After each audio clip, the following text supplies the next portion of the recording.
Everyone Saranai, welcome to another Poya session, and I hope everybody's keeping well. So the conditions right now are very challenging around the world, so it's good that we come together to try and keep our minds upright, because when our minds are upright, despite challenging external conditions, then we can manage even through that, and we can help others to manage through that. So today's Dhamma session, today's Nikini Poya, and let's start with a verse from the Buddha looking at the Dhammapada. So one of the sayings from the Dhammapada before we begin. And this is from the Satapatthana-vātu, which is Dhammapada, verse number 354. And it says, Sabbadanam Dhammadana Jinati. The gift of Dhamma excels all gifts. Sabbarasam Dhammaraso Jinati. The taste of Dhamma excels all tastes. Sabbarati Dhammarati Jinati. The delight of Dhamma excels all delight. Tanha kayo sabbadukkhaṃ jinati. The destruction of craving conquers all suffering. So this was in response to Sakka, king of the Devas, one of the Deva realms. He asked the Buddha what was the best of all gifts, the best of all tastes, the best of all delights, and what conquers dukkha. And that was the Buddha's answer. So when we come together and we listen to the Buddha's words, we meditate and try and contemplate, penetrate the truth that the Buddha is teaching, this is the best of all the gifts that we can have, of the tastes and of course the delight. And with the destruction of tanha, craving, this is what we're going to be looking at today. It's a follow-on from our last Poya session where we're looking at the first Noble Truth. And we had a little look at the whole of the Four Noble Truths. But today we're going to look at this craving, this tanha, and also the atangama or nirodha, the cessation of dukkha, which means the cessation of tanha. And so that's our focus today. So what we'll cover is we'll go through our usual tips and reminders, and we'll build from last session. So we'll do a quick recap, and we'll build from that foundation of understanding the first Noble Truth. And then we'll look at this statement, you can't fix dukkha with tanha. It's an interesting one because I think it's a nice one to lead into the Samādhi-bhāvanā Sutta, which is what we'll be focusing on today. And really, when we deep dive into arising and passing away, this is the samudaya and atangama. We're looking at the samudaya and atangama of the 5 aggregates, so the khandhas. And one of the questions from last Poya session was, after understanding some of the first Noble Truth, understanding it as the larger predicament, understanding it as a universal common suffering, not just personal suffering, what arises from your meditation is, how do I not construct another birth? And so this particular sutta is a very important one because Samādhi-bhāvanā Sutta actually gives you that answer, particularly when you meditate on it and you start to see so many different things. So that's what we're going to look at today. And we'll end with some useful tips from doing this meditation and then also questions and answers. So we'll begin with our usual tips and reminders. Again, keep an open mind. Usually when we come into these things, we think, oh, I've done Samādhi-bhāvanā Sutta before, I've heard it before, I've meditated on aspects of it. But don't assume that we know. Every time we listen to Dhamma, there's always something new to learn. There's always some different aspects, different perspective that may help you in the meditation or help you in your Dhamma learning. So it's good to come from a place, all of us, that is more humble. And so when we listen, it gives us the opportunity to hear the Buddha's word fresh and to know that the Buddha is the one that has perfectly enlightened and he's giving these instructions. And so we're not there yet, we're on the way, we're trainers, we're seekers.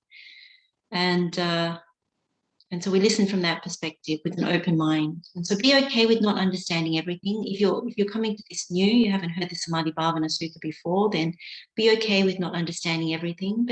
But try and see what comes to the mind that helps you, either in daily life or in learning this meditation. And then remember that we are all learners. We're all seekers. And so when we apply ourselves to the Buddha's words, and really this is saying, really take them in, really contemplate them in your mind and apply them to yourself. And you can do that by taking your own examples, because that's the way you connect with the Dhamma, is actually to think about different scenarios, different examples from your own life that makes sense to you when, say, for example, we're looking at Tanha, the process of Tanha. You bring an example that helps you to understand it. And then lastly, of course, coming here today, trying to practice Dhamma, trying to live an upright life. There are many people involved with that, people that are our loved ones, but also people that are part of the process of being born into this world. And so you wish everyone who's participating today and everybody that is outside of that, you wish them well, and you wish that may the doors of Nibbana be open to all of them as well. So one other reminder is that if you're using your mobile phone today, just be very careful if you're using it while you're on Zoom, because sometimes you can draw on the Zoom call. So this is being recorded. So if you can just bear that in mind, that would be really helpful. Okay, so we'll go through a quick recap. What we did last Poya session was we did an overview of the Four Noble Truths. So we went through all of that. Then we went into a deep dive into the First Noble Truth, and we meditated on some aspects. So we're going to use that for today in our meditation. And then we also emphasized seeing the bigger picture. So remember, with our wisdom eye, not the eye faculty, but the wisdom eye, we are looking at the universal dukkha. That's where we're coming from. That's our starting point. So we're not taking dukkha personally, because if we take dukkha personally, we go down into wrong view and wrong path. And therefore, where we end up is always this sadness. And that's not how we want to actually cultivate the path. That's the wrong part of it. What Buddha says is, if you cultivate the common universal dukkha that we're all subject to once we're born, old age, sickness, and then death, and then the whole mass of suffering. So that kicks off the right view. And with the right view, the right path, which is the Noble Eightfold Path. So when we looked at dukkha, and we looked at the 3 stages that the Buddha talks about, the 12 insights or knowledges that come from the Four Noble Truths, then what's important to remember that we're focusing on as seekers is that we acknowledge that there is suffering, there is craving, there is the cessation of suffering, and that the Noble Eightfold Path is the way leading to the cessation of suffering. So where we focus most of our attention when we meditate, when we contemplate the Buddha's words, is this second part of the knowledge, that what needs to be done. So we focused on suffering is to be fully understood last time. And so now we're really looking at craving is to be abandoned, and the cessation of suffering is to be realized. We're looking at this in the Samādhi-bhāvanā Sutta. And of course, the Noble Eightfold Path develops in doing this. So if you remember, the first 2 truths are always samudaya. It's always how this is the origin of suffering, this is how it arises. And the third and the fourth Noble Truths are always that this is the cessation, the passing away of suffering. So we're going to build on the meditations and learn how to abandon craving and realize the cessation of dukkha.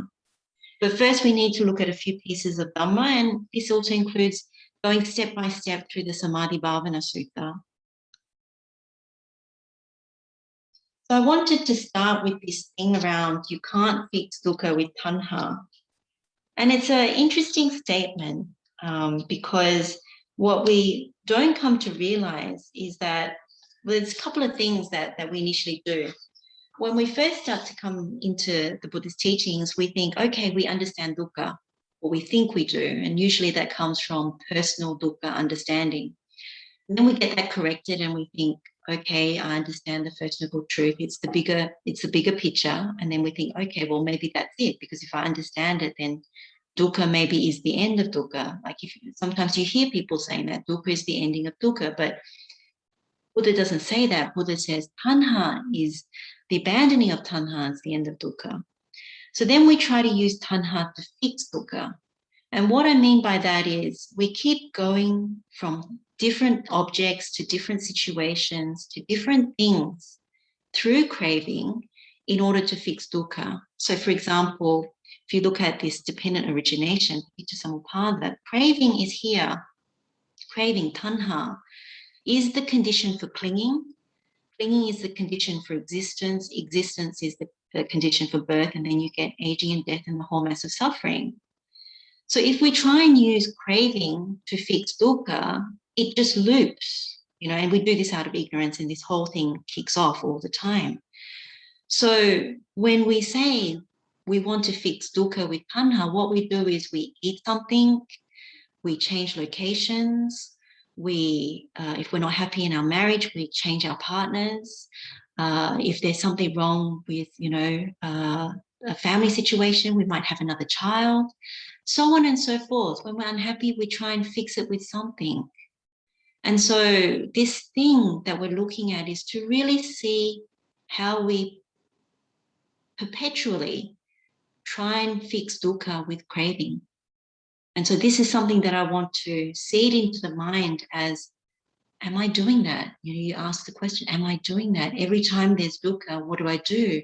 Do I run towards something to fix it? And usually it's something to do with tanha. And like an Arya, for example, an Arya knows that all these things that one runs to is actually musa dhamma. There's a lie in it because it's death-bound. Anything we crave eventually dies. And so if this thing is always sliding, then the Arya, the noble one, doesn't take refuge in those things. It knows that you can't take refuge in anything that is death-bound. It's a death trap.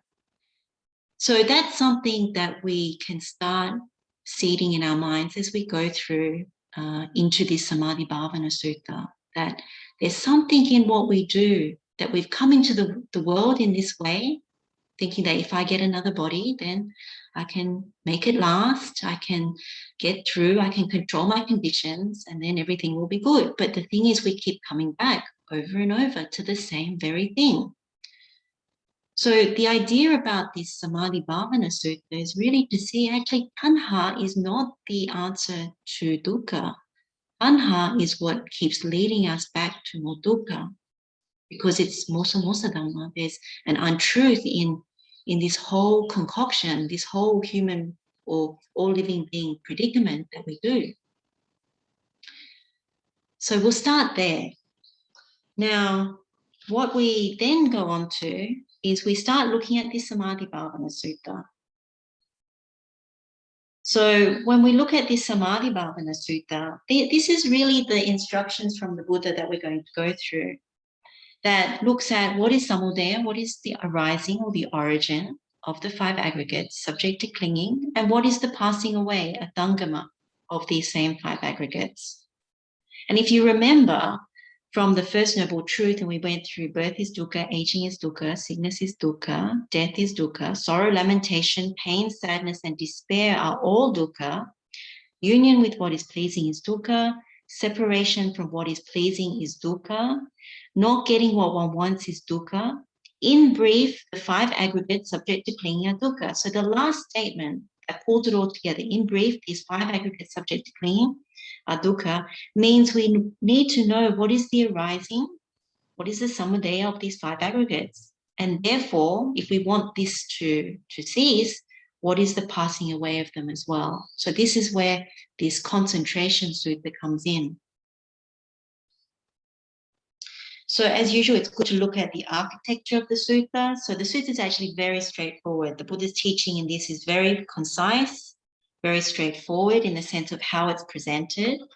And so he starts with the first statement about developing concentration. Because when you develop concentration, you start to understand things as they really are. Yatha bhuta pajanati, right? So that's the first part. And you do this is because from concentration, you have the mind that is calm and settled. So it's not disturbed, it's not deranged. Instead, you have a very calm mind that is not blocked by the hindrances. So that means that if you go to the mental absorptions, the jhanas, then you start to remove those blocks, and then you can see with the wisdom eye. So this is the reason why Buddha starts with one needs to develop this concentration. Part two is, what do you need to do to understand things as they really are? So this yatha bhuta pajanati can only be understood, Buddha says, with the arising and the passing away of the five aggregates. That if you understand that process, then you really understand things as they really are. So that's the second part. And so part three and part four is really the Buddha explaining the process. So part three is Buddha instructs, this is the inside pathway for the samudaya of the five aggregates. This is the process. And part four is, this is the passing away, the atangama. These are the instructions. This is how it's done. So that gives you an idea about the sutta overall. So the two key terms that we need to understand is samudaya and atangama. So samudaya is the arising or the origin. So to produce something, it's the source of something. And then atangama is like maybe a synonym for nirodha, where you look at the passing away, the ceasing, seeing the disappearance, the extinction, and in this case of the five aggregates. So we're going to go through both sides, and this just gives you the picture of both sides. So on the one side, what you see are the inside pathway for the samudaya. So you start with seeking delight, you welcome, remain holding. That means you are gripped with this delight, therefore you remain clinging. And then you want to come to exist, with the bhavasva. And then you come to birth again. And then with birth, there is the aging and death and the whole mass of suffering. On the other side, with the atangama, you don't seek delight, you don't welcome, you don't remain holding. Therefore, the delight ceases. Therefore, there's the cessation of clinging, cessation of wanting to come to exist, and the cessation of birth, and therefore the cessation of aging and death, and then the whole mass of suffering. So that's what we're going to be looking at in more detail. This is what we're going to meditate on. And as we meditate on it, our spiritual faculties start to sharpen, because we realize the truth of this predicament in a deeper sense. So back again to this paticca-samuppada, dependent origination, the link that we're really looking at is really around tanha, around craving. And as we said before, when we understand even one link in the paticca-samuppada, that means that we have the ability to attain. And when we see how it flows on to construct, then that becomes the fruit of the attainment. And so it's very important. Like in previous sessions, we've looked at birth as the condition for aging, for example. And we've looked at, different aspects of this. And as always, the lower part is always slightly easier to see than the upper part. But once you see the lower, you begin to see what happens at the top of the paticca-samuppada. Tanha, craving, always kicks off dependent origination, and it's based out of ignorance. Ignorance is the one that is driving it through avijja asava, the taint of ignorance. It's driving us towards karma, sensual pleasures. And so it kicks off craving. And so when you kick off craving, it always runs this process. So when you look at what the Paticca-samuppada Sutta says, it says, one seeks delight in the five aggregates, welcomes, remains holding. As a consequence of this, delight arises. Delight in form is clinging. With one's clinging as a condition, existence comes to be. With existence as condition, birth. With birth as condition, aging and death. And then, of course, the whole mass of suffering. So we really want to see this clearly. The arahants, the Buddha and the arahants, what they see with their wisdom eye is that this arising and passing away phenomenon is about not falling for the lie, not falling for the death trap. not clinging and craving for things that are death-bound, because that's where the falsity is, the deception. These 5 aggregates, when you remember the Penna Pindupama Sutta and the different similes of the foam, the soap bubble, the banana tree, the mirage, the magic trick, what Buddha says is 5 aggregates, they're hollow, they're empty. There's nothing there, but we fall for it all the time. So the Arahants, the Buddhas, they don't see that as truth.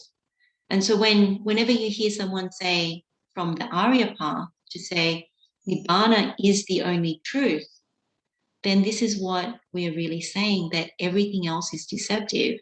And so you don't dare to take anything else as truth, because there's danger, there's adinava, there's a danger in taking it the wrong way, because once you take it the wrong way, you don't see the unlastingness or impermanence.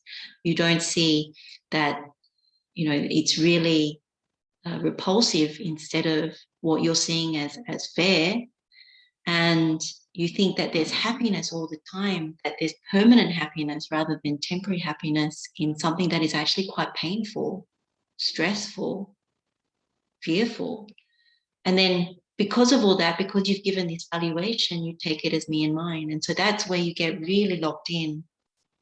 And so when we look at this is really what we're trying to break free of. So let's take a closer look. And the opening statement in the sutta, the Buddha says, bhikkhus develop concentration. A bhikkhu who is concentrated understands things as they really are. And what does he understand as it really is?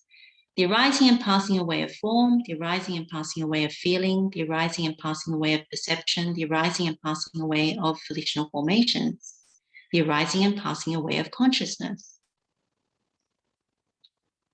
And then the Buddha goes on to say, and what bhikkhus is the origin of form? What is the origin of feeling? What is the origin of perception? What is the origin of volitional formations? What is the origin of consciousness? So origin is also the same as arising. So here the Buddha gives the process. Here bhikkhus, one seeks delight, one welcomes, one remains holding. And what is it that one seeks delight in? And what does one welcome? To what does one remain holding?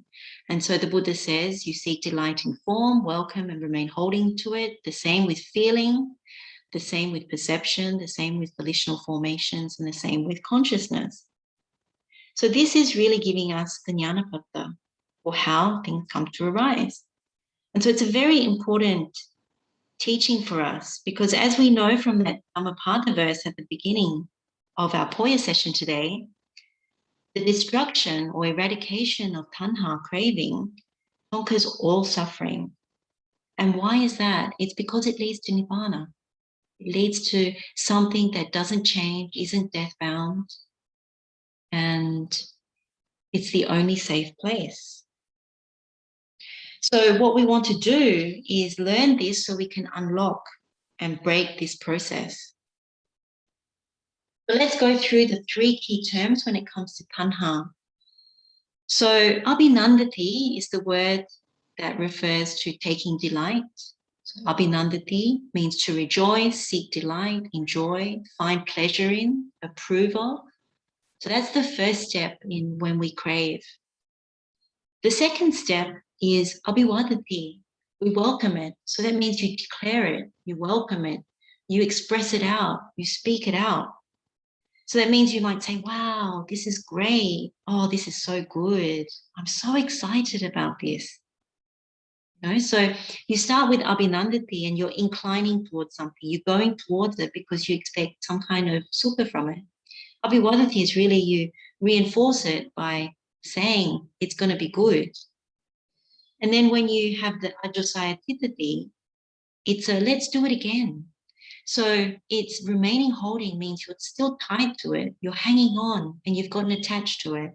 And so you make plans for tomorrow, the next day, the next week, but the intention is there to do it again, to have it again. And so when you look at this process of craving, of tanha, there's an escalation as you go from abhinandati, abhivadati, ajjhosaya-titthati. You're reinforcing the craving. So usually what happens with this is we think that there's something of value. We think, we make an assessment based on sattva. So sattva means you find something pleasant or agreeable. Asattva means there's something unpleasant or disagreeable. And so you make an assessment and valuation based on that. And that's what leads to the craving. We think we can gain something from it. And of course, what we think, this thinking, the reasoning behind it, comes from ignorance. The problem that we don't see is that our valuation is wrong. Because if you remember from our first meditation, last Poya session about the First Noble Truth, it's all based on perversions. These bodies, these objects, they don't last. They're subject to over-ripening, decay, aging, and it's not what we think. So we keep doing the wrong thing over and over again, only to meet dukkha, essentially, because we're grasping onto things that are always sliding. So the examples that we can use, and this is the best way to understand it, is always to use examples, is we view the world that we live in constantly like an amusement park, because we're always grasping at things to try and make life better, because we've created this birth. And also what we're taught by the convention, the world compels us to believe that we must do this, we must study, we must get a job, we must find a partner, we must have children, we must put different aspects to our life together, holidays, material objects. Even on the Dhamma path, there's certain things as well that one can acquire.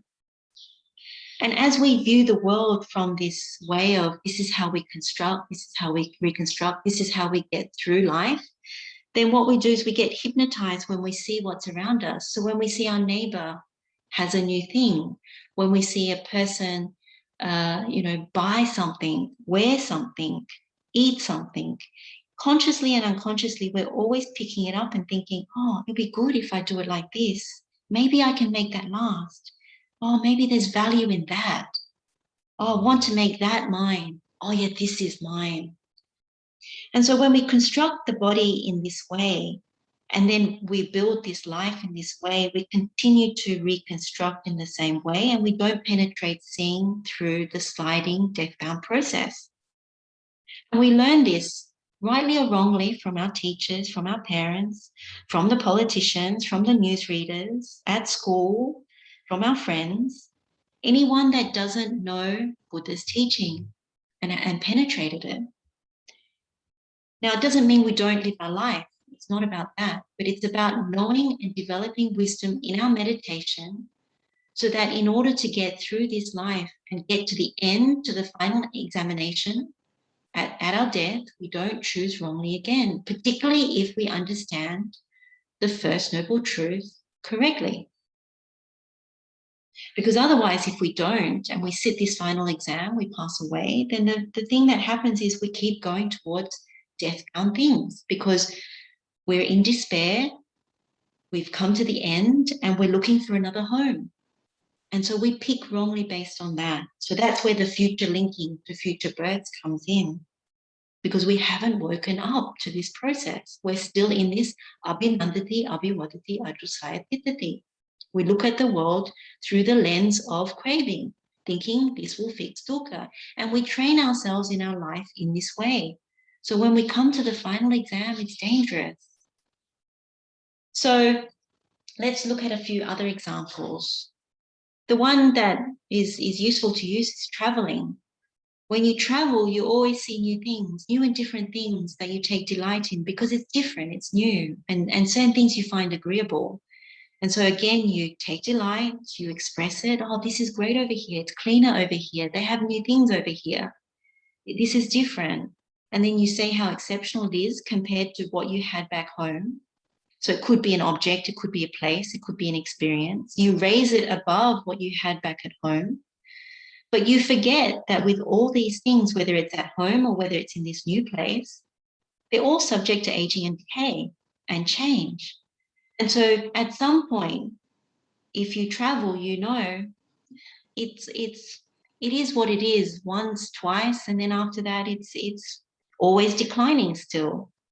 When people experience quite severe dukkha, They normally move countries. You know, I'll move to Australia. You know, if you're in Australia, say, oh, maybe I'll move back to Sri Lanka. Or if you're in Sri Lanka, oh, maybe I'll go and find a good job in Italy. Then once you're in Italy, you see certain things. In all these places, there are inherently things that will then make you turn from that. And that's how Tanha works, that it sells you something, and then you think, okay, it'll be better if I do this. And we're trying to fix dukkha over and over. So you're forced to move. This is where you see it. You're forced to move when there's dukkha. You can't seem to stay. So it's whether even at home, you force sometimes to go to the fridge, go to the kitchen to make a cup of tea, a cup of coffee, a drink, whatever it is. You can't seem to sit still. This is what we notice, that it's very difficult when there is dukkha. So on the larger scale, it's the physical movement. You leave the country. If things are not working out with one person in a relationship, you look for a different partner. And so on and so forth. Same with the job, same with studying. Sometimes with studying, you find people who, they study one thing, they finish that degree, and they go on to another one. And it's a totally different thing because they think, oh, that one, I'm not sure. I'll do another degree in a different area. And then that can go on and on and on. And same with the jobs. And so one easier way of also seeing is when you turn on the TV or you scroll through the internet or social media. One seeks delight in TV, internet, or social media because you want to see something that activates the mind. You know, you want to take delight in something. It could be a TV program, it could be the news, it could be someone's social media feed. And all of these are really forms that you're trying to take in. And so when you welcome it, you sort of say, okay, if it's the TV, you might say, oh, come and have a look at this. You know, this is really interesting. Why don't you watch this program with me? It's really funny. Or if you're on Instagram or Facebook or something and you see something, you think, oh, I'll send this to my friend and tell them how great this is, or they'll think it's funny and you send it on. You know, it's Samādhi-bhāvanā, you welcome it. Then remaining holding is, well, you want to keep coming back to that person's social media feed, or you want to keep coming back next week for the next episode in the program, or you want to follow the person's life on Facebook, or you're continuously checking the news. You're going back to the same news. I like BBC, I don't like Guardian. I like, you know, CNN, but I don't like Fox News. So you go back to the one that you like, but it's the same thing over and over again. You keep reconstructing over and over, even in everyday life. One can meditate on that. And so we try and fix with Tanha that which is uncomfortable, boring, depressed, fearful, anxious, painful, upset, sadness, you know, all the different ways that we describe dukkha. Food is another example. So with food, you know, in eating, now remember with this food, we're not trying to say don't eat and don't eat whatever you have that you can afford. We're doing this in meditation just to see how eating is such a large component part of what draws us back into future linking. So remember that it's okay to nourish yourself and eat good food, but in the meditation, we're trying to see how food is such a huge issue when it comes to future rebirth, because we take enormous delight in food, and never more so than now, particularly when you see people posting pictures and everything and talking about food in more ways than they've ever talked about food ever before. So when we abhinandati, we're constantly rating different foods. Oh, this is good, but this is not good. Oh, my favorite's Italian food, it's not Chinese food. And we have our preferences and we have our favorites, what we like, what we don't like. And even at a taste level, abhinandati is around whether it's salty enough, whether it's spicy enough, whether it's hot enough. You know, we have this huge preoccupation with food. It takes up a lot of time, planning, shopping, preparing, eating, cleaning, and then repeating it, and even going out to get it to different places. Then when it comes to abhivadati with food, we talk a lot about food.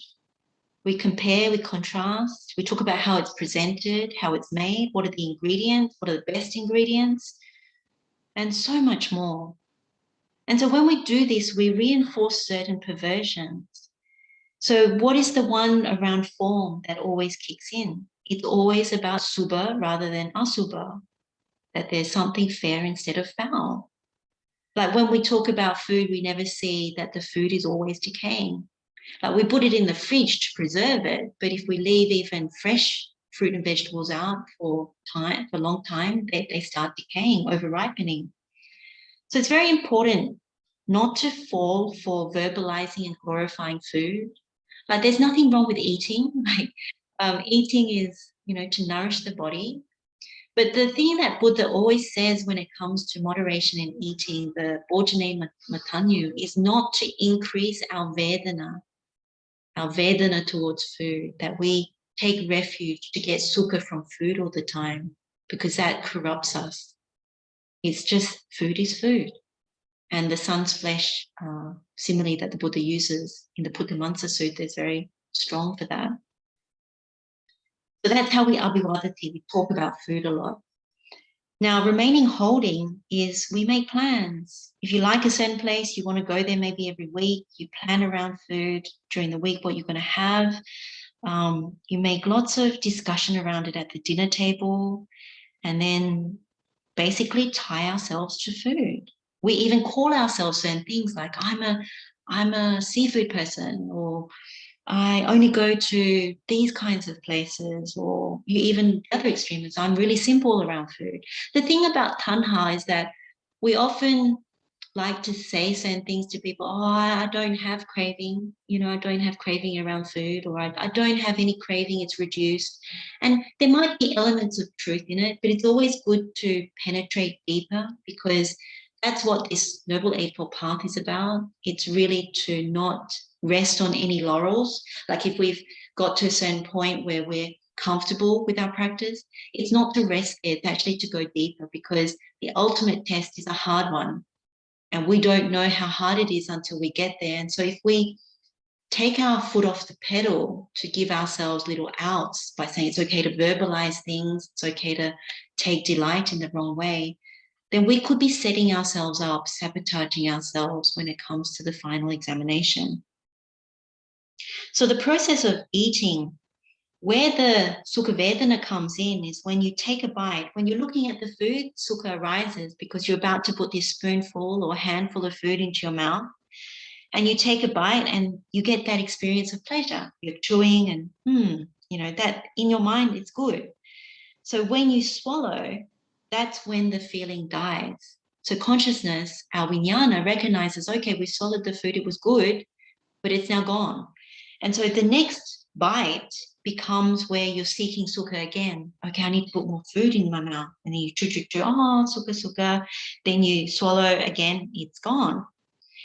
So what consciousness does, what vijnana does, is says, I must take another bite, for another one.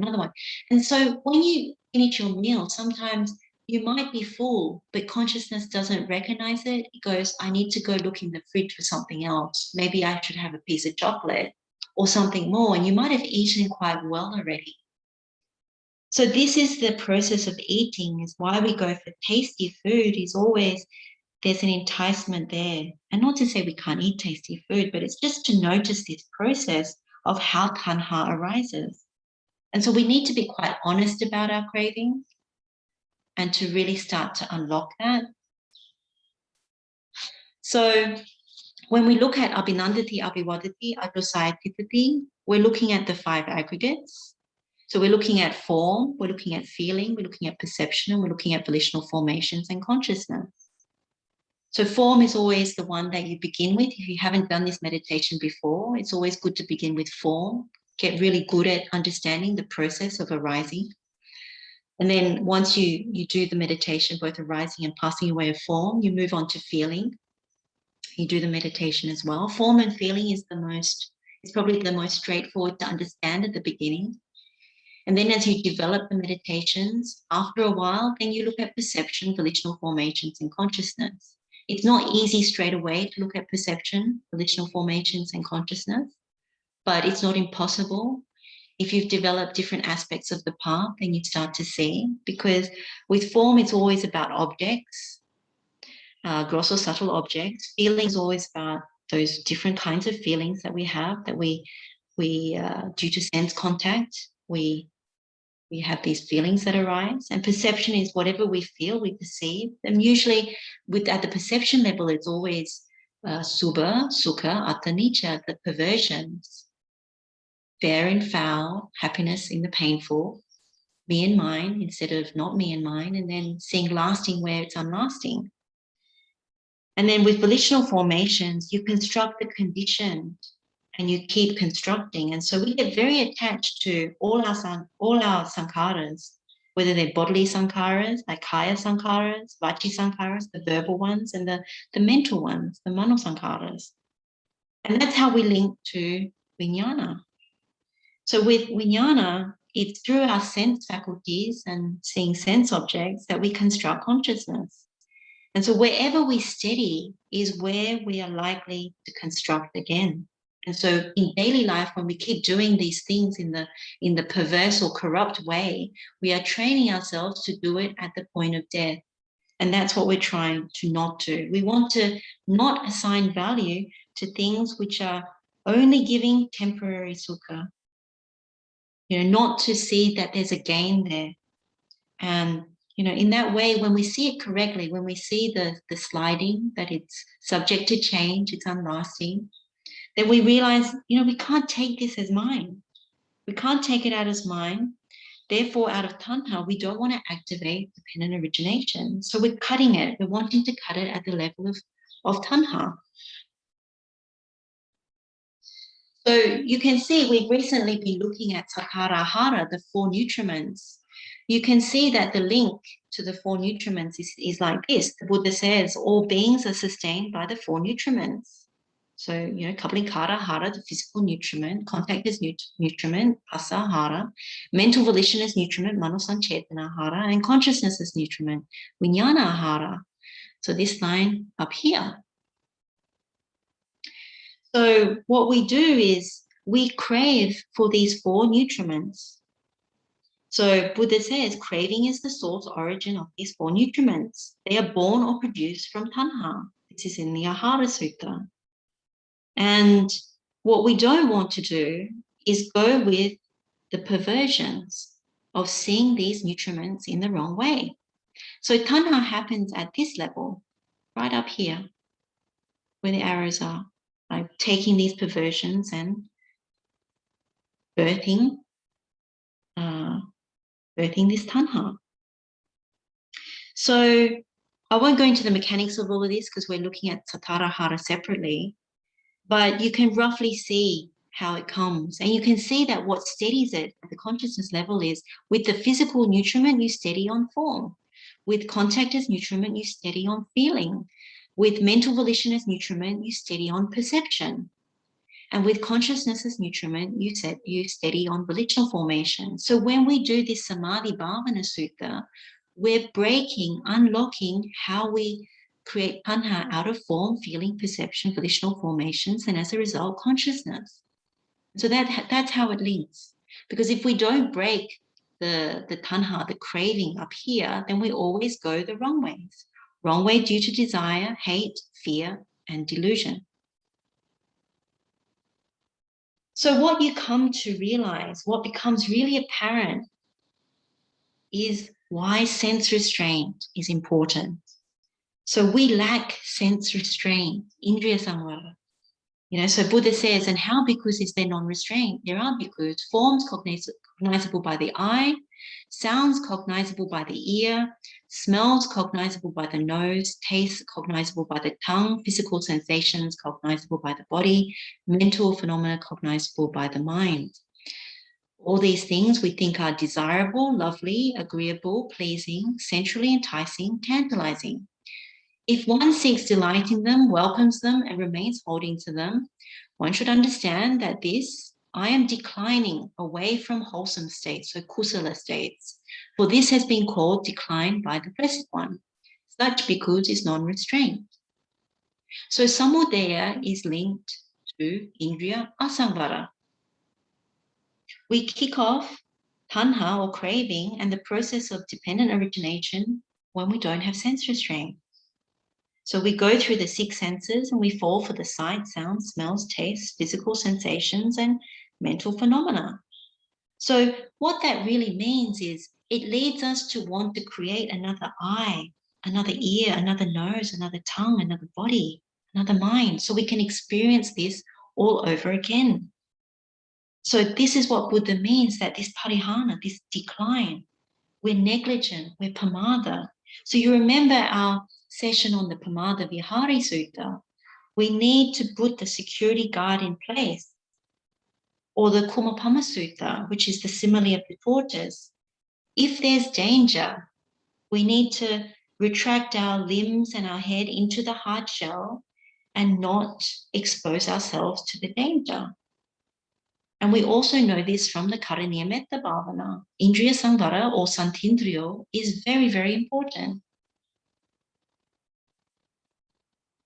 So if we go back to the Samādhi-bhāvanā Sutta, we go on, then what Buddha says is the same thing, that we seek delight in form, we welcome it, we remain holding to it. As a consequence of this, delight arises. Delight in form is clinging.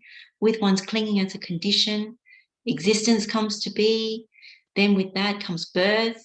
Then with birth comes aging, death, sorrow, lamentation, pain, sadness, and despair. And then you do that for feeling, perception, volitional formations, and consciousness. And so as a consequence of that, we birth again over and over. The relinking happens. So what we need to understand from this arising process, this jnanapata, is this becomes our habitual tendency of fixing what's wrong when we experience dukkha, be it stress, pain, sadness, all of that. And so we chase sukha to get rid of dukkha, distraction, wanting. And sometimes we think we don't have this craving, but when you think about your children, your loved ones, your partner, your parents, sometimes this is the easier way to see the tanha, because we want it for them. And then when we see what they want, it triggers something in us. But we also have this, and so we need to crack this open. A really good way of looking at it is to see that we make deposits into the craving bank. So we have this bank that banks tanha, this craving. And so each time we're banking this process of arising of tanha, and we go through this in our lives, at the end of the life, we have all these deposits that we've made towards future existence. So we've banked something that means we want, through taste, to have another tongue. We've banked something that says we want another eye, and so on and so forth. So if one is very attached to something in the wrong way, that you don't see the death trap, then you keep making these deposits to create another ear, eyes, nose, tongue, body, and mind. The problem is that you don't realize that you can create these ear, eyes, nose, tongue, body, and mind in different realms. So when we looked at the first noble truth, you can create all these things and be reborn into a lower realm. And at a subtle body level, it can be also in higher realms. And so it's not just the human realm. So what we do is, when we have this process of banking, what happens is we're really triggering going from avijja asava, so out of ignorance, the taint of ignorance, we go towards karma, which is all these sensual pleasures. We create these habitual tendencies and we bank all these things.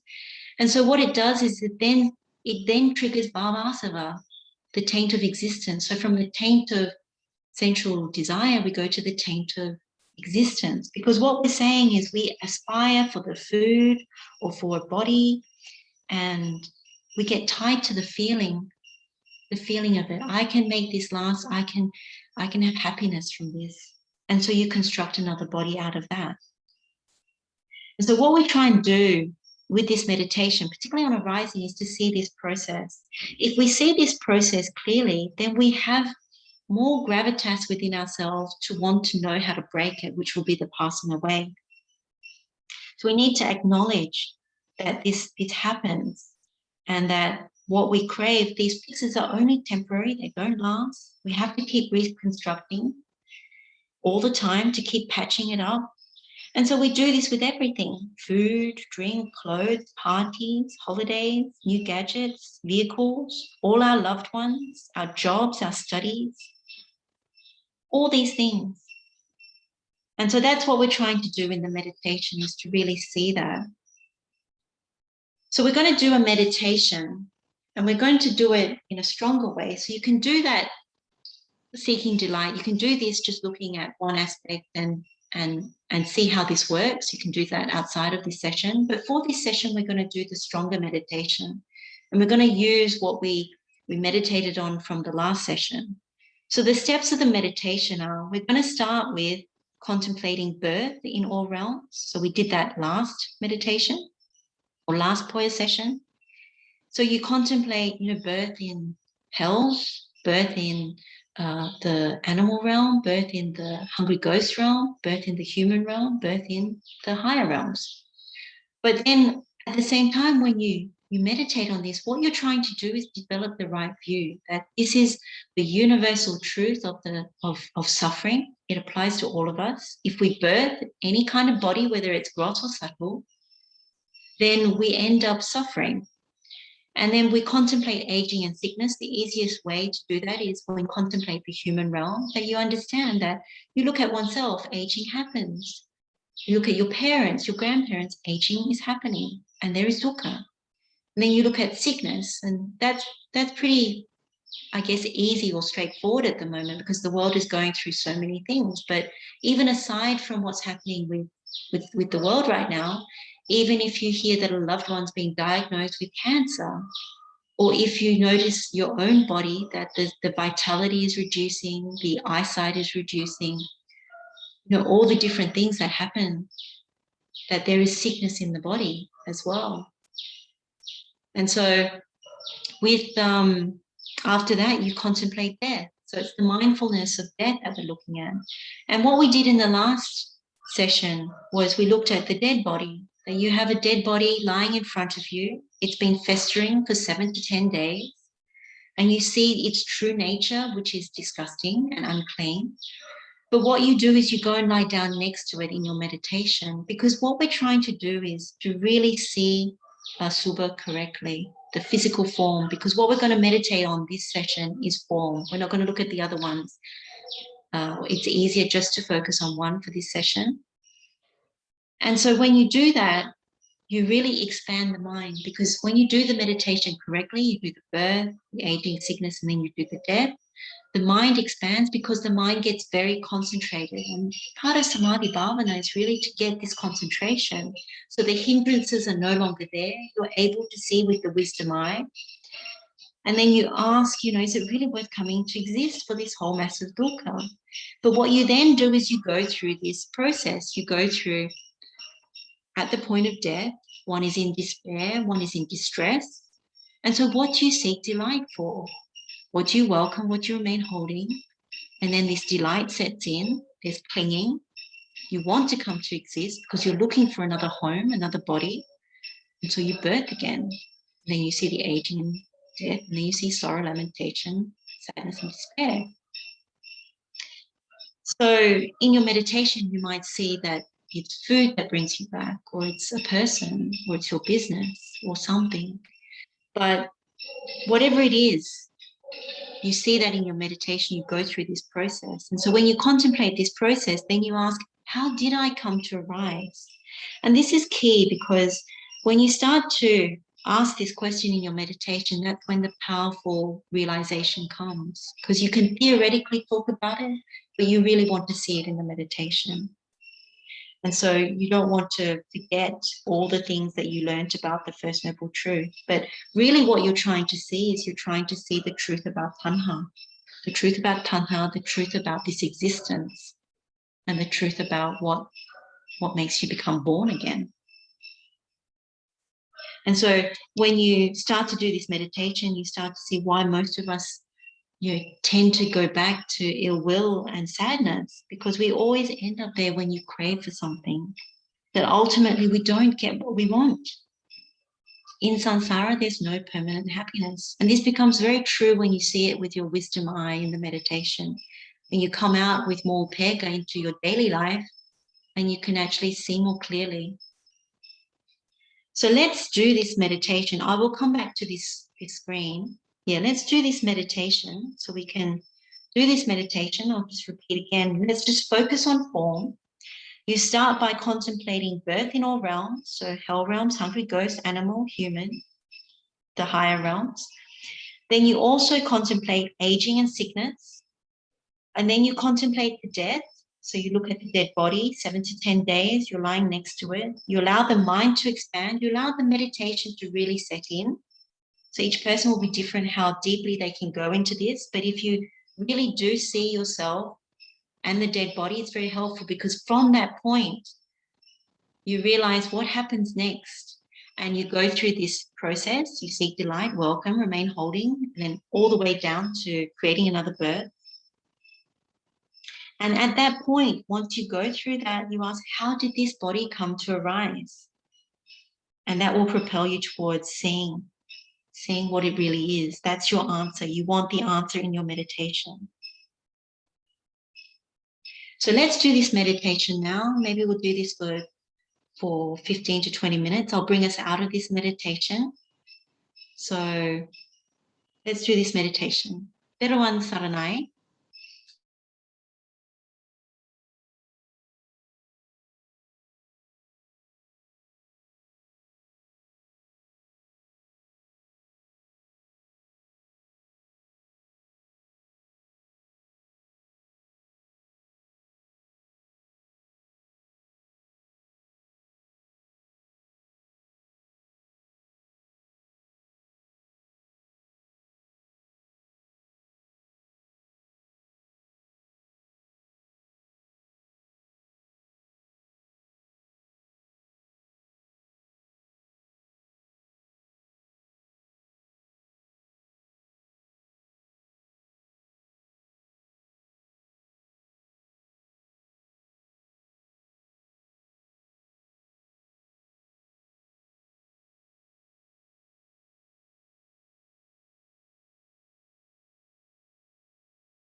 Teruan Saranai. We can come out of the meditation now.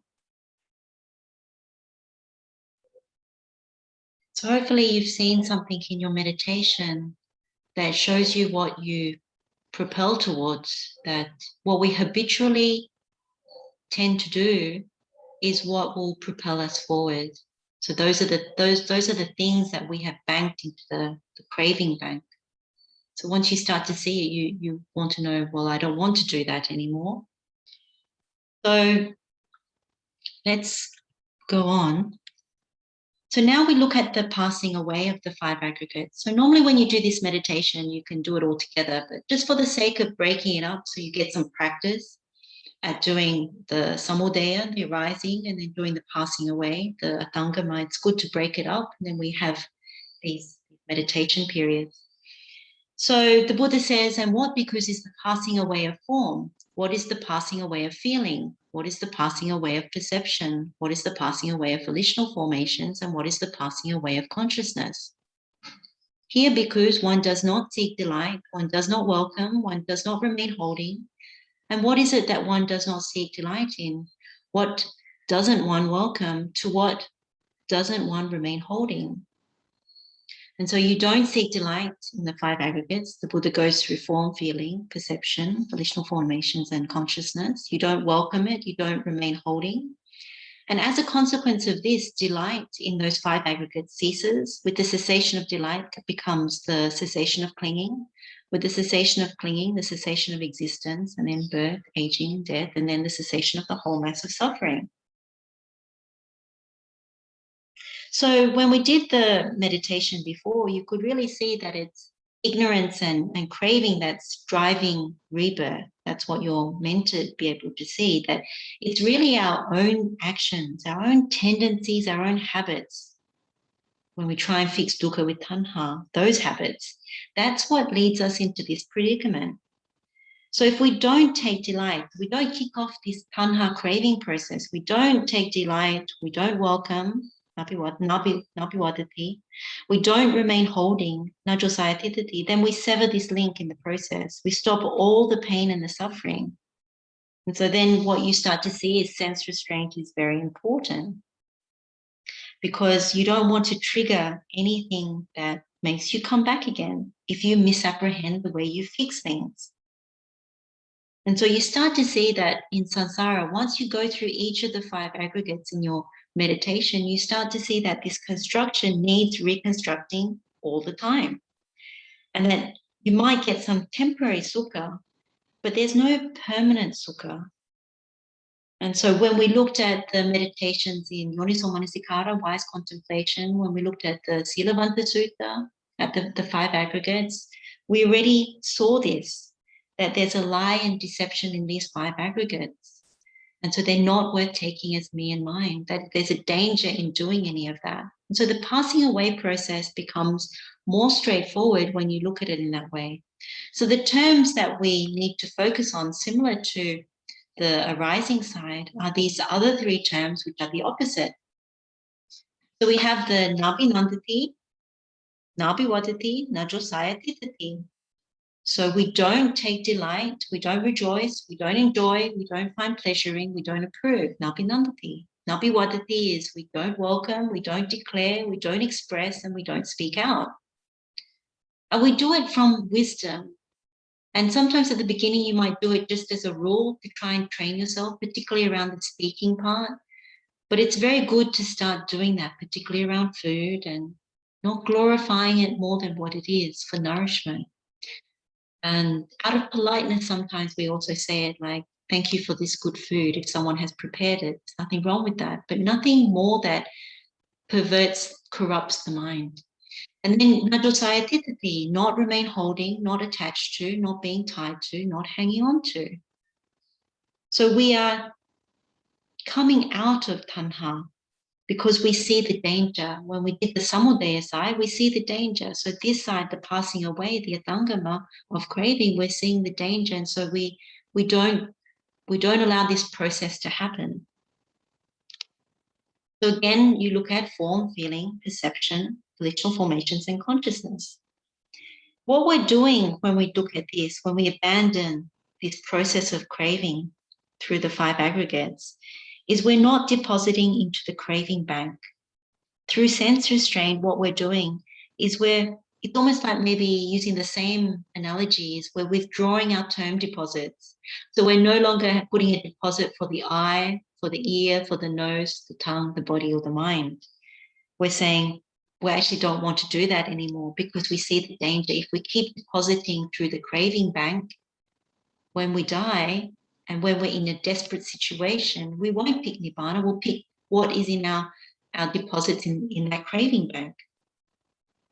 So when you start to understand this, because you really understand the First Noble Truth that these bodies are not permanent, they're subject to change, they're not as valuable as we think, and they're not ours at that point, then what you start to realize with this Samādhi-bhāvanā Sutta is you start to realize what is the second noble truth, the abandoning of Tanha, and what is the third noble truth, which is the cessation of dukkha.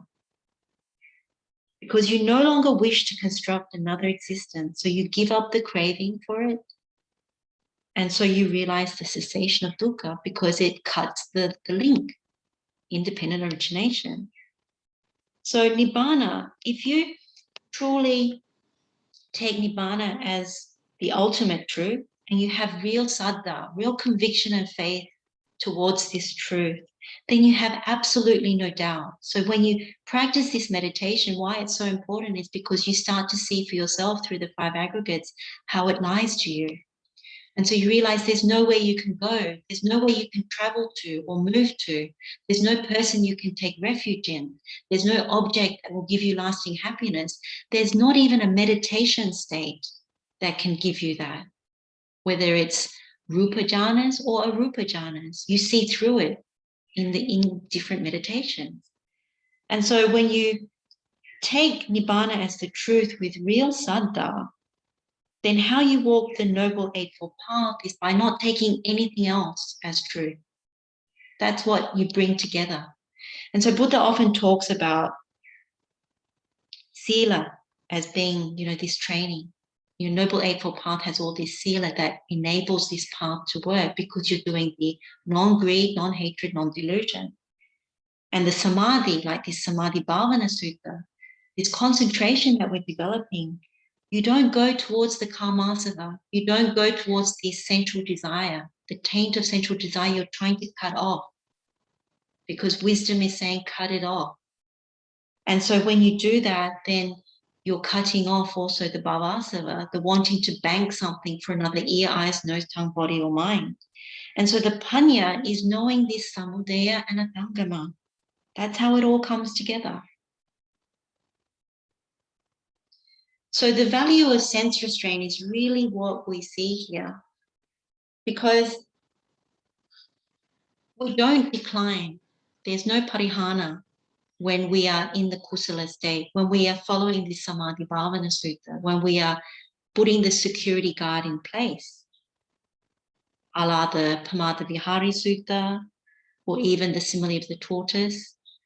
We actually know that vigilance is so important to guard the mind against dangers, because the perversions come when we make contact and we misapprehend. So if you take the idea about the amusement park, and when you go to an amusement park, I want to look at everything. I want to experience everything. And that's the wrong thing when it comes to this atangama process. You actually don't want to take on other people's sankharas. So what you see is what other people are doing. So if you see someone that's dressed really nice, someone that looks happy, someone that has an attractive partner, attractive kids, when you indriya asangvara, you're looking at them going, oh, maybe if I have that kind of scenario, if I wear those clothes, if I look like that, or if I have, all that sort of concoction, that kind of partner. And we do the same thing, not just in the amusement park. We go to work and think like that. Oh, this person gets to travel with their job. Or when we go to school or the university, we say, oh, that person is doing so well and they're studying abroad. If I go and study abroad, be like that. And I'm not saying don't do any of these things, but it's to actually see that you don't ultimately take refuge in any of these things. So we all need to earn a living. We all need to have good jobs and all that. So you go ahead and do it. But the thing is, you don't see it as the ultimate truth. Likewise, when you see someone driving a fancy car like a Lamborghini or Porsche, you don't take that other person's lifestyle and think, oh, that's the way to go, and bank, all of that, and think that's going to remedy it. It may be a temporary thing, but it's not ultimate truth. And so the danger is letting the senses run free and buying into what you see outside in social media, on the TV, in the programming of it all, because it's programming us away from seeing the truth. So we don't want to get duped. We don't want to be misled with the wrong view. We want to stay with right view. So this is why Buddha says sense restraint is very important. It doesn't matter whether you're a monastic or layperson. For all of us, it's very, very important so we don't go towards the danger and make the wrong view out of that. So the meditation for this is really straightforward. Again, we take what we did before, so that impression of taking on birth is dukkha, aging and sickness is dukkha, and then you do the contemplation of death. That is still the start of the meditation, because it really makes sure that you have right view, that you've established the right type of concentration, starting with the First Noble Truth. So that should be quite fresh in your mind right now. So you start from that point again, and then you contemplate this passing away. So instead of what we did before with the arising, you say, I don't seek delight in form. So again, we're looking at form. I don't seek delight in form. I don't welcome. I don't remain holding. And then the delight ceases. You have the cessation of clinging as a result of that. Therefore, the cessation of existence and the cessation of birth, and then aging and death doesn't come to be. And so no whole mass of suffering. So this is the meditation. It's just that it's the passing away. And what you ask yourself is really, am I really happy with this existence? Is it really worth coming back for this whole mass of suffering? Do I really want to create another existence? And the answer is really no, because you've seen the arising side already. Now you're doing the passing away. So you don't actually crave for any of these things. You're not going to fall for that. These things are sliding, they're death-bound. And we may partake of them in this lifetime due to our parami, that we may be blessed with good circumstances, but we don't make more of it than what it is. And we can be happy with other people that have good circumstances as well, that they're blessed because of past good karma, they have a good life now. But we're all in the same boat in that when it comes to the end of life, unless you see through the lies of samsara, then you're bound again to more of the same. And each of us, in our own way, we understand dukkha. We understand it. We're all aging. We all have sickness, and we're all heading for death. So in this meditation, what we are doing is we're giving up the craving bank. We're giving up the tendency towards craving. We're shining the light on craving, and we're saying no more. And so you really see, when you see it very clearly, you see the futility, the impossibility of this whole predicament. It's a death trap. And so samsara is imbued with lots of musa dhamma. It deceives us. And so with these meditations, we're trying to see all of that. And so when we come out of meditation, there is more upekkha. We're not swayed so much by the conditions. The conditions happen. We might have to go through certain karma that ripens. We may need to witness the world go through all of this and be part of it as well right now. But we see it very clearly. Yatha bhuta pajanati is what the Buddha says. So let's do this second part to the meditation. And then when we come out of it, we'll go through some tips, and then we'll have some questions and answers. So again, we start with birth is dukkha in all realms. We contemplate aging and sickness is dukkha. We do the contemplation of death, seeing that so we can expand the mind. We go into deep concentration enough that we can have right view. And then we contemplate this process of passing away. And with these meditations, when you see truth, the mind does soften. There is pamojja. Like when you know that sense restraint is very important, you remember in the Samādhi-bhāvanā Sutta, pamojja comes, gladness in the mind. It helps the mind to lighten, to delight in truth, whether you see arising or whether you see passing away. And so make sure you see that, you experience that. It's far superior than the sukha that we have outside in the world. It's not nibbana, but it's leaning in that direction. And so you finish off by asking the question, do I want to create another existence? And the answer, it should be no. So let's do this meditation for another, let's say 15 minutes, and then we'll come up and go through the rest of it. Teruvan saranai.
Teruan Saranai, we can come out of the meditation.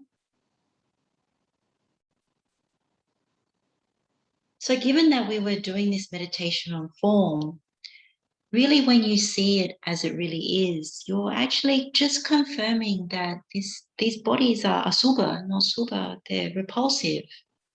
They're not fair. They're unattractive, not attractive, particularly with the first noble truth you see it, and it's subject to change. And in your meditation, hopefully you saw what you stopped craving for, whether it's the food or the objects or the people. Because that's what we put into the craving bank, is always because we want to see a loved one, we deposit that we want for an eye. We want to taste something, because our habitual tendency to sustain this kind of body is we need food. So we're always depositing for food, particularly if we're very into food. Things like that, it's important to start looking at it correctly. So stopping the tanha, the craving, is actually the key. This is the second noble truth, that what we started with at the beginning of the session was this tanha kayo sabbadukkhaṃ jinati, destruction of craving conquers all dukkha. So it doesn't fix dukkha when we experience it. We need to abandon the tanha, not go with the tanha. So when we stop or abandon this tanha, dukkha ceases. And when we see this truth, when we realize that the cessation of dukkha comes from the abandoning of tanha, then things really come together. The Buddha says that the highest wisdom, the highest panya, is this cessation of dukkha is realized, this third noble truth. And panya is what Buddha calls the heartwood, because the heartwood leads to vimutti chittas, the liberation of the minds. And ultimately, this leads us to nibbana. So it's a very, very powerful thing, this Samādhi-bhāvanā Sutta. So let's finish off with some tips, just in a broad sense. I mean, you can already tell that this meditation is very important. When you learn this meditation, it's good to spend a lot of time going through the 5 aggregates with this meditation. It's important because if you don't want to construct another birth, this is the meditation that shows you how not to do it, by seeing how you cause it to arise and how you not cause it to arise. So you see the arising and you see the non-arising when you follow the Adangama path. And what Buddha says in the other Samādhi-bhāvanā Sutta, this is in Anguttara Nikāya, chapter 4, discourse number 41, the Buddha says, wisdom is being able to know the arising and passing away. And when you know that, then you're able to destroy the asavas, the taints. So what sits on top of this meditation, so you see the arising and passing away of the 5 aggregates, you can also know the arising and passing away of the asavas, such as when you understand that avijja asava is the one that keeps kicking off towards kamasava. If you kick off the kamasava, then you kick off the bhavasava. So you want to come back because you misapprehend the process.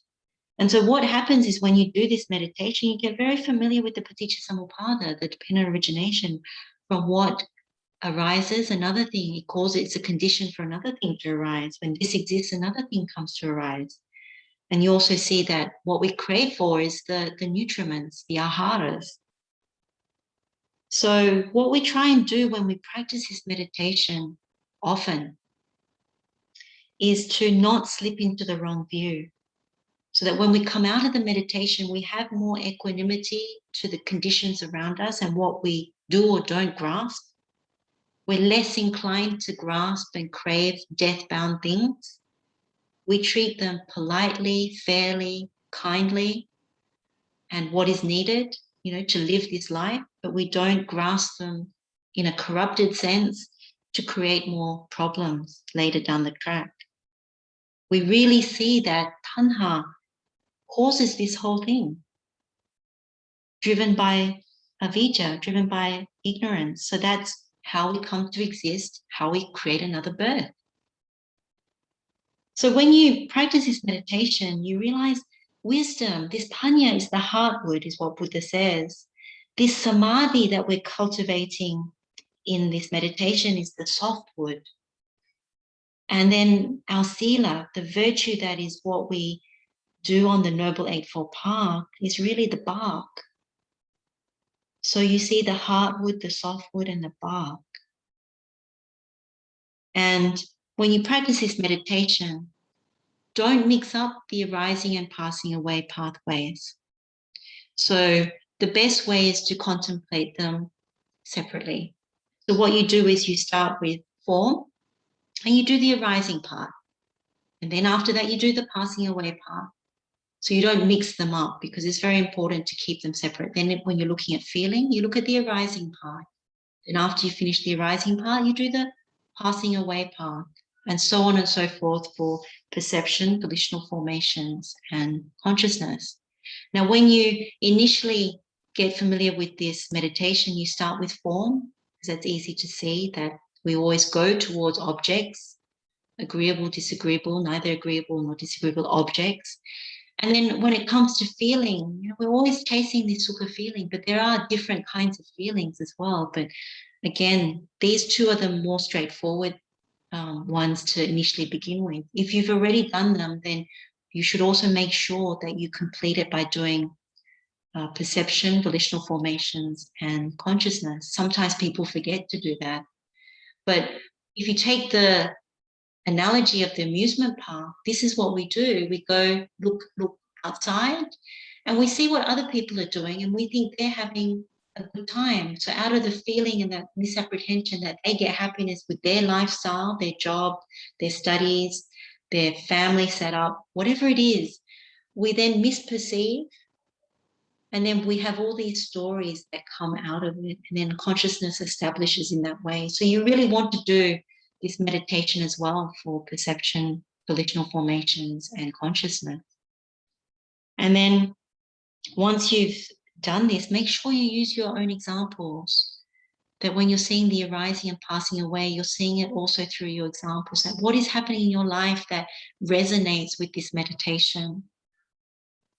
And what becomes really useful is to start cracking that open. And then in daily life, you start to notice things. You don't have to push it in daily life. Allow daily life to flow. But when you come out of the meditation, you'll notice there's maybe more equanimity, more calmness in the mind to actually see what you're evaluating, what you're assigning value to and raising above Nibbana. And of course, this is the Arya path. So this is the supramundane path. But I think for lay people, it's very important to not stop at just looking at mundane things. It's good to know how the Arahant thinks and what they practice, because the danger is very real. Why should we palasa ourselves over these different things? We need to know what the truth is. So it's very important to look at it in this way. So I'll finish here. We can move on to questions. If there are any questions, please ask so now.